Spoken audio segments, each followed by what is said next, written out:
بالنسبة لنا يعني كل الفريق يعني الحمد لله روح اللاعبين، وهي الروح هي الشيء الأهم يعني. ما حد يختلف على فنيات لاعبي نادي الهلال وامكانياتهم ونجوميتهم، ولكن الروح متى ما حضرت الحمد لله. الروح كانت موجوده في المباراه الماضيه، ولكن على الطرد يعني كان هو اللي اثر يعني على مجريات المباراه. الحمد لله على كل شيء، قدر الله ما شاء فعل.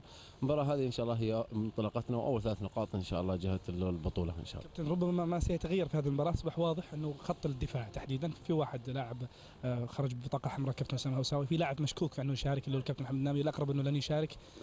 تخشون انه التغير في الدفاع ربما ياثر عليكم حتى انتم في المقدمه؟ لا يعني لا، انا اشوف يعني ممكن ما يغيب على الجمهور. الجمهور الان اصبح مثقف ويعرف الفريق الكبير تغيير لاعب نقص لاعب لا ياثر فيه. هنا يبان، هنا في المحك يبان الفريق الكبير. وبالعكس يعني هو اكيد انه يعني مثل اللاعب نامي لاعب كبير، اسامه هوساوي ايضا لاعب كبير لا ثقل له سواء في المنتخب او في النادي.